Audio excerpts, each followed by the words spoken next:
Hi అండి, welcome to మన ఇంటి సంప్రదాయం. హాయ్ అండి, టుడే వచ్చేసి ధనియాల పొడిని ఇంట్లోనే ఎలా ప్రిపేర్ చేసుకోవాలో చూద్దాం. ధనియాల పొడిని షాప్లో కొనడం కన్నా ఇంట్లోనే ఈ విధంగా ప్రిపేర్ చేసుకుంటే 6 months వరకు పాడవకుండా ఉంటుంది. వెజిటబుల్స్లోకి కానీ అలాగే నాన్ వెజ్లోకి కానీ ఈ ధనియాల పొడి వేసుకోవడం వల్ల చాలా టేస్టీగా ఉంటుంది. ముందుగా ఈ ధనియాల పొడిని ఎలా ప్రిపేర్ చేసుకోవాలో చూద్దాం.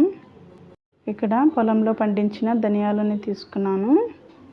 చిన్న పుల్లలు అలాగే మట్టి పెంటలు ఏవైనా ఉంటే అన్నీ పోయేలాగా ఈ విధంగా చెరుక్కోవాలి. చాట్లో వేసుకొని ధనియాలను ఈ విధంగా చేతితో నలిపినట్లయితే అందులో ఉన్న పుల్లలు మట్టి పెంటలు పగిలిపోయి ఈ విధంగా చెరిగినప్పుడు బయటికి వచ్చేస్తాయి.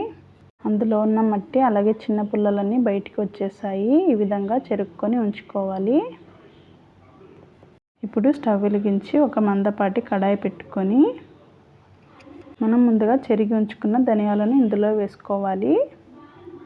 అలాగే ఇందులోకి 1 tablespoon జీలకర్ర, అలాగే 10 లవంగ ముగ్గలు, ఒక 1 tablespoon మిరియాలు, ఒక గుప్పెడంత కరివేపాకు వేసి బాగా ఫ్రై చేసుకోవాలి. ఇందులోకి దాల్చిన చెక్క యాడ్ చేసుకోవాలి.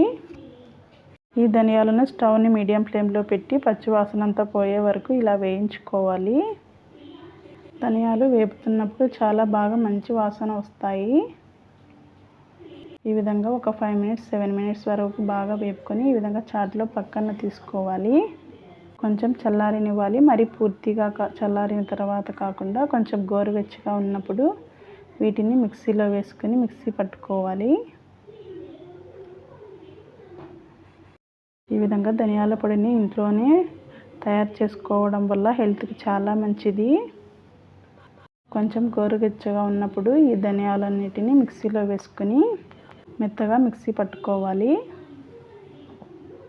ధనియాలు బాగా వేగాయి కదా, మంచి స్మెల్ కూడా వస్తున్నాయి. ఈ విధంగా ఒక 5 minutes మిక్సీ పట్టామంటే మెత్తని పౌడర్ లాగా అయిపోతాయి. ఇలా సింపుల్గా ధనియాల పౌడర్ని ఇంట్లోనే ప్రిపేర్ చేసుకోవచ్చు. చాలా స్మూత్గా వచ్చింది చూడండి. మనం ఏ కూరలోకైనా ఈ విధంగా ఒక 1 spoon వేసుకున్నామంటే చాలు. ఇలాంటి ధనియాల పొడిని చాలా ఈజీగా ఇంట్లోనే ప్రిపేర్ చేసుకోవచ్చు. మిగిలిన ధనియాలను కూడా ఈ విధంగా మిక్సీ పట్టుకున్నాను. ధనియాల పొడి అంతా చల్లారిన తర్వాత ఒక స్టీల్ డబ్బాలో స్టోర్ చేసుకున్నామంటే ఒక 6 months వరకు పాడవకుండా ఉంటుంది.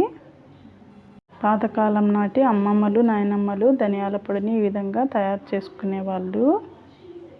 ఈ విధంగా ధనియాల పొడిని ఇంట్లోనే ఈజీగా తయారు చేసుకోవచ్చు.